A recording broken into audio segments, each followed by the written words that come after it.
This channel is supported by TrueFire. TrueFire is an online library of lessons from some of my favourite players. There's thousands of lessons on there. You can use the promo code JNC40 to get 40% off of any of their courses.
By now I'm sure you've already heard and seen plenty about the Yamaha Pacifica. I wanted to do kind of a succinct-ish, for me, video about what the differences are between these models, because obviously this is the Standard Plus, which is the Indonesian built model, which actually looks quite a lot like the professional model. There are a few subtle differences, and hopefully you can decide from this video whether any of this stuff matters to you particularly. So first of all, I thought that the necks felt different. Basically, these got sent to me in the post on the day of launch, and so I've not had a load of time to make videos, so hopefully you bear with me on this in some regards, because obviously I didn't have full specs before making the videos or much time to make them, but I wanted to kind of get the vibe of the instruments across and show you how they sounded. I really like the pickups, by the way. So pickups are the same, the hardware is the same, and I think this is where Yamaha have put in quite a bit of the budget. Goto locking hardware, a 2-point trem, which is a little bit risky in terms of tuning stability, but it's the same hardware on both, the same pickups on both. Both guitars have a heel adjustment, exactly the same configuration. It looks like pretty much all of the guitar bits are the same. Now, first of all, I felt like the necks felt a little bit different, and there was a reason for that, and that is that this is a compound 10-inch to 14-inch radius. So that's on the professional model, where basically at this end it's going to be rounder, more suited towards chordal playing, and as you get further up, you get a bit of a flatter fingerboard. So that is why, comparatively, the standard plus neck is going to feel a little bit flatter and probably a little bit slimmer at the same time. So the necks, I think, are the main difference between these two guitars, and the thing that you're going to notice most of all, if you're going to notice a difference, I'd suggest. A little bit different to the Rev Stars, where the specs were pretty much the same between the two, and they felt really similar to play. Actually, because you've got near enough a 14-inch radius the whole way, this neck does feel comparatively a little bit slimmer, and it may be suited to you, potentially. Then the other small difference that you may or may not notice, and I think Yamaha themselves say there is a difference that they've tested on this, is that the professional models, while they're both chambered Alder, they're quite similar in that regard, and same kind of, I think, jigs and all that stuff. Actually, the professional has this IRA treatment, which is basically a process for drying and aging the wood, and in theory makes things sound more resonant. Apparently they've done tests on that, ensuring that it is something that they intend to do for a reason. Whether you buy into that or not is up to you. In any case, I think both of them actually play and sound really good. The pickups, to me, was kind of the highlight of the guitar, I think. Both models come with rosewood or maple fret boards. Colours are subtly different. I think you might not be able to tell so much in photos, but this one's black and this one's white. That's not quite what I mean, but the black one has kind of sparkle to it. So I did see some questions online, like why would you spend the extra for the Japanese model? So first of all, the Japanese Yamahas are actually made in quite small quantities. They're in fairly high demand, I think, and this was the case with the Japanese Rev Stars as well. Not necessarily that easy to get hold of. They also come with a really nice hard case, which I'll try and show you, whereas the Indonesian comes with a gig bag. In terms of why would you stump the money for the Japanese one, for me, the whole thing about this kind of Pacifica upgrade and taking the Pacifica forward is that they needed, in my opinion, to be making a Japanese higher end model in order for the lower end stuff to sort of feel attractive in some ways again. So yeah, for me, I'm definitely, I think, preferring the Japanese model.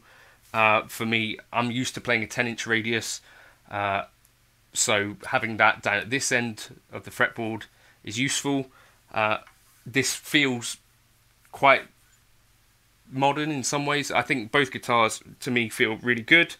I'm not being paid to make these videos. At some stage, I may ask Yamaha if I can have one, but I don't know whether they'll say yes or not. But yeah, I think a really decent set of guitars, but those are the main differences. Both stainless steel frets, Goto hardware, Rupert Neve designed pickups, which I think are a thing. They seem to sound really good to me. Yeah, the main differences that you're going to notice will be the neck and maybe some kind of finishing quality. Of course, Japanese guitars are kind of up there in terms of quality, but this Indonesian stuff is jumping up in quality as well. You know, we've got quality guitars from folks like Strandberg, Ibanez, PRS. It maybe doesn't matter so much these days even where a guitar is made as much as the spec, and that's kind of the cool thing about this Yamaha stuff, is that they spec them really similarly. So yeah, Let me know your thoughts in the comments. Would you grab either? Also, I think the pricing, I've seen some headlines on this which seems way out of line in terms of the MSRP being like $3,700.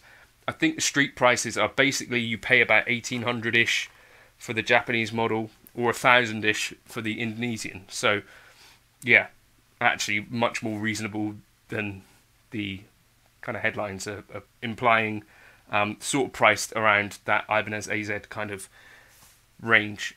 So yeah, let me know your thoughts in the comments if you've got any, and I'll catch you in another video soon. Stainless steel frets on a guitar around £1,000 is not super common. Of course, you've got like Harley Benton who do that sort of thing, but maybe, I don't know, comment your others in the comments below if you want.